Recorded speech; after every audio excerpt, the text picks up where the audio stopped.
Bienvenue sur notre chaîne Sénégal. Bonjour. Aujourd'hui, on plonge dans l'actualité sénégalaise, une semaine vraiment marquée par un contraste.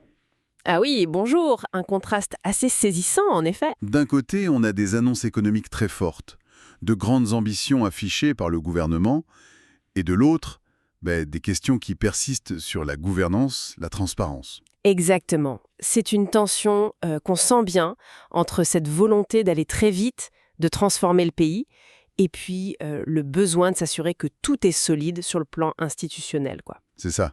Alors, voyons comment ça se traduit concrètement. Commençons par l'économie.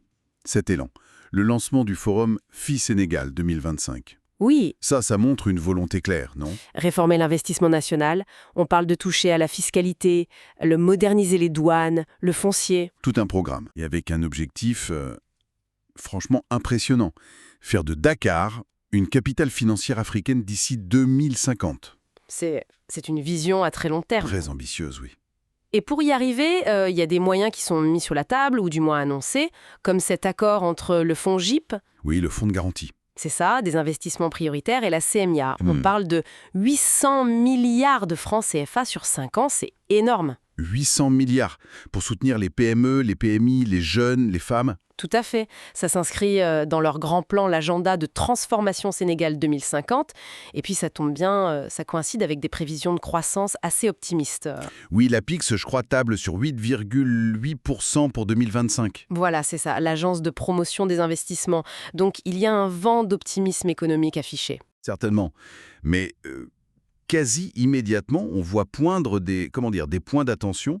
Le ministère des Finances qui annonce un report pour la publication des rapports d'exécution budgétaire. Alors, ils réaffirment leur engagement pour la transparence, mais ce délai, ça interpelle un peu, non? Bah oui, forcément. Parce que la transparence budgétaire, c'est quand même le nerf de la guerre. Et cette question de transparence, de respect des procédures, elle ressurgit ailleurs. Ah oui, Oui, Tierno Bokoum, par exemple, qui parle de double crise budgétaire. Carrément. double crise budgétaire.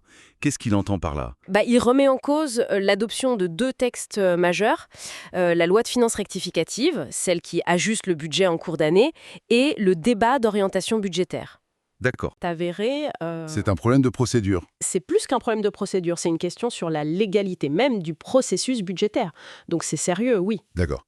Et sur le front purement politique, on sent aussi que ça cherche à clarifier les choses.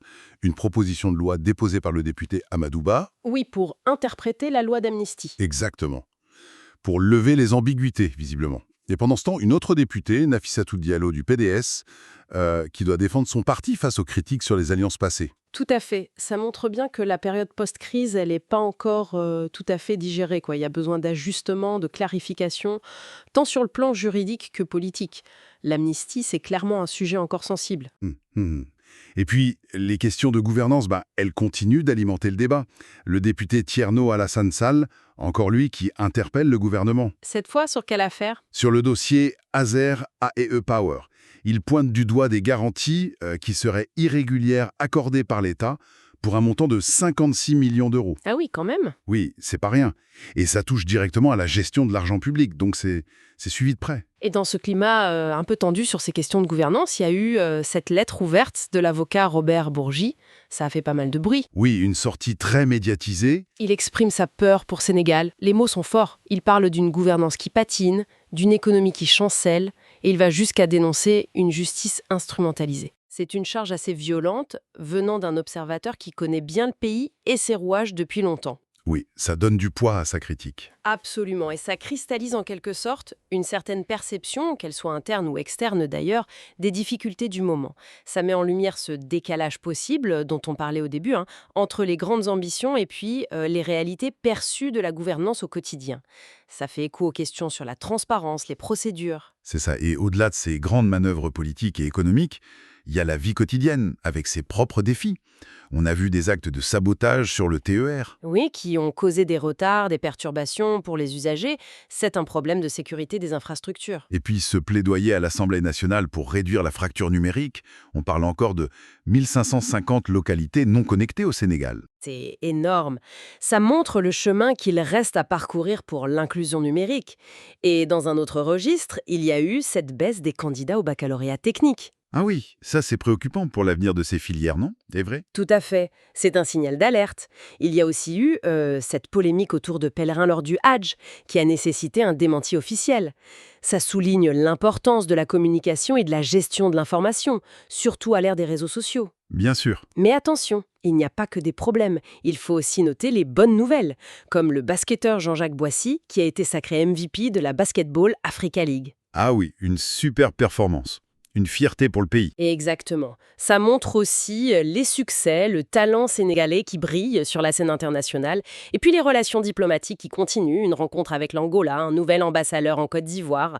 La vie internationale suit son cours. Donc si on essaye de résumer un peu tout ça, on a un tableau très contrasté.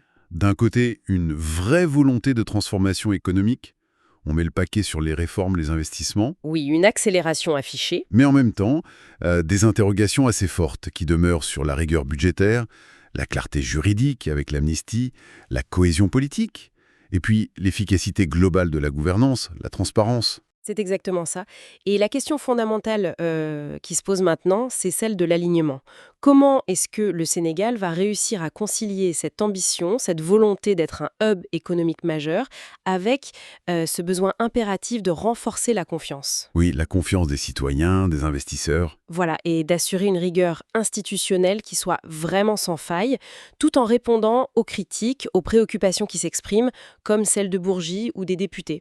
C'est cet équilibre-là qui va être crucial à trouver et à observer dans les mois qui viennent. Un équilibre délicat à trouver, en effet.